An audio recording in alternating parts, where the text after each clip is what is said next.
Bienvenue dans cette nouvelle vidéo. Alors je vais maintenant vous expliquer comment on finance une saison de compétition. Mais avant ça, je vous invite à cliquer sur le bouton s'abonner si ce n'est pas déjà fait, à cliquer sur la cloche de notification pour rater aucune de mes prochaines vidéos. Et pensez à liker la vidéo, ça me permet d'avancer plus vite en fait dans le YouTube Game en étant mieux référencé. Alors pour financer une saison, il y a plusieurs stratégies. Donc la première déjà, ça va être de trouver un endroit où vous allez pouvoir vivre pour pas trop cher, ce qui va vous permettre d'augmenter en fait votre capacité de financement de votre saison. Parce que vous n'allez pas pouvoir trouver une seule source de financement qui va gérer toute votre saison. Ça c'est vraiment l'idéal, mais en gros, je vous le dis direct, ça n'arrivera pas. C'est possible, mais c'est très rare, ok? À moins que vous ayez un parent très riche ou que vous soyez numéro 1 mondial, mais à ce moment-là, peut-être que vous n'allez pas regarder cette vidéo. Donc en fait, plusieurs sources de financement. Donc déjà, il va falloir trouver un endroit où la vie ne va pas coûter trop cher et où vous allez pouvoir peut-être avoir plus de temps à dégager pour vous entraîner. Ensuite, il va falloir trouver un club ou des clubs dans lesquels vous allez pouvoir être licencié et où vous allez pouvoir recevoir certaines aides en fait.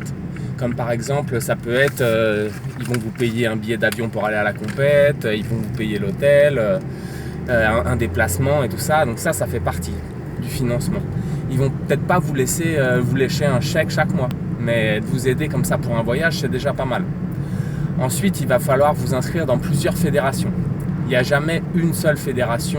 La fédération internationale de machin, là, il y en a toujours plusieurs. Et ça vous permet en fait de faire plus de compètes et d'avoir plus de titres et donc aussi peut-être plus de financement. Parce que dans certaines fédérations, ils vont vous payer le voyage, dans d'autres, ils vont peut-être vous payer juste l'inscription et ainsi de suite. Ensuite, il va falloir demander à vos proches de contribuer, parce que tant que vous n'arrivez pas en fait à dégager assez d'un sponsor, il va falloir que vos proches vous aident en fait à pouvoir acquérir un certain palmarès, quoi. Donc là, ça peut être de la famille, des amis, d'amis. En fait, il va falloir que vous vendiez votre rêve. Il va falloir en fait que les gens ils adhèrent à votre projet. Donc pour y adhérer, il va falloir que vous ayez de la visibilité. Ça ne peut pas juste être vous qui êtes là en train de dire à vos grands-parents le dimanche midi oui voilà papy, je fais ça, tu peux m'aider. Ça c'est pas assez. Donc il va falloir prendre des photos, prendre des vidéos. Il va falloir essayer de pouvoir avoir, une interview de radio, avoir des articles dans les journaux. En fait, il va falloir essayer d'avoir le maximum de visibilité. Et là, on en arrive à la chaîne YouTube. Donc la chaîne YouTube, ça ne va pas vous permettre de dégager un revenu net dans un premier temps, tant que vous n'allez pas atteindre des centaines de milliers de followers. Mais en fait, ça va vous permettre d'avoir de la visibilité et aussi de la crédibilité. Parce que en fait, si vous dites à des gens, ouais voilà, moi je m'entraîne comme ça, ils vont pas forcément vous croire. Mais là, vous allez montrer les choses. Vous allez avoir une régularité dans la production de vidéos, la production de photos. Et donc, les gens ils vont voir qu'en fait, vous êtes sérieux, quoi, que vous lâchez rien. Et faire aussi des vidéos de vos combats, de vos sorties, de vos voyages, pour qu'on voit en fait que les sponsors et les gens qui vont vous aider, ils aient confiance en vous. Parce qu'en fait, tout ce rêve-là, c'est surtout lié à de la confiance, quoi. Les gens, en fait, vous allez vendre votre image, mais si l'image de quelqu'un d'autre est associée à la vôtre, il faut que la personne ait confiance. Donc là, on en arrive au point suivant, les sponsors. Donc en fait, pour les sponsors, il y a plusieurs stratégies. La première, ça va être de courir après le sponsor, parce que vous allez en avoir besoin absolument. Donc vous allez peut-être penser, je vais utiliser X temps pour aller chercher le sponsor. Mais en fait, il ne faut pas que vous dépensiez trop de temps pour ça, parce que en fait, il va falloir que vous fassiez en sorte que ce soit les sponsors qui viennent vous chercher. Il faut d'abord vous créer quelque chose, un palmarès, une visibilité, une régularité. Il faut qu'il y ait quelque chose à vendre en fait. Il faut que ça ne peut pas juste être votre nom. Ça ne peut pas juste être une ligne de palmarès et ça ne peut pas juste être là une idée que vous allez lui vendre. Donc il faut qu'il y ait quelque chose.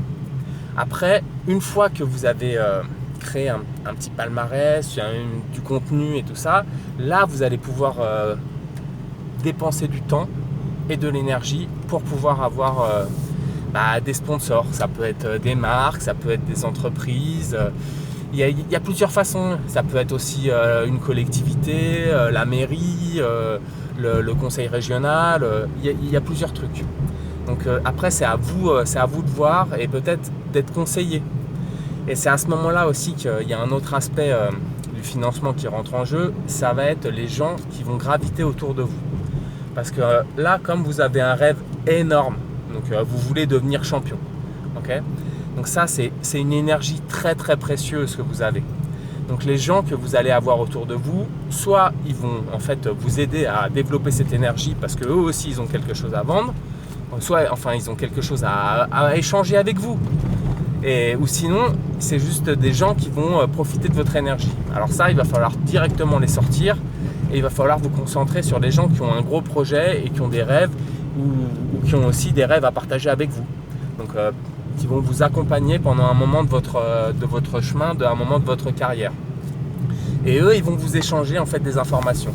Par exemple, ça peut être là j'ai un camp d'entraînement, tac, vas-y, tu vas aller avec mon copain là-bas. Ah bah tiens, tu sais quoi, lui, c'est un pro de la vidéo et de comment du montage, tiens, il va t'expliquer ça. Ah bah tiens, là-bas j'ai un copain qui habite à tel endroit où tu vas faire ta compète, bah lui il va te loger, tu vois.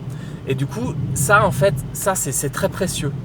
Mais il faut qu'il y ait un échange en fait avec tous ces gens que vous allez mettre dans votre cycle de progression, dans votre vie d'athlète, dans votre carrière.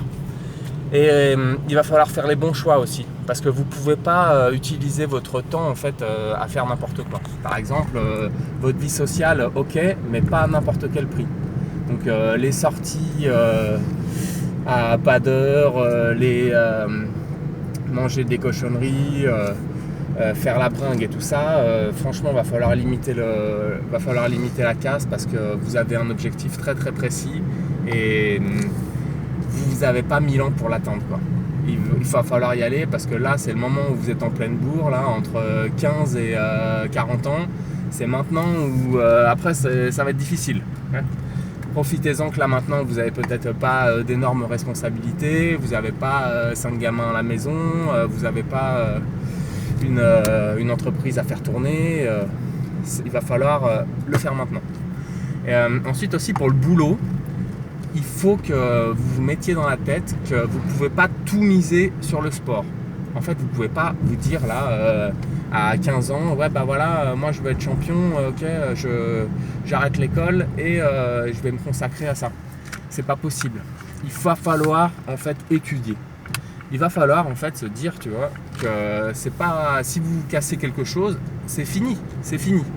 Donc, étudier, diplôme, un bac général de préférence parce que ça ouvre plus de portes et après il va falloir une école de commerce ou ça peut être une fac, quelque chose d'intéressant en fait et quelque chose qui va vous permettre de vous internationaliser.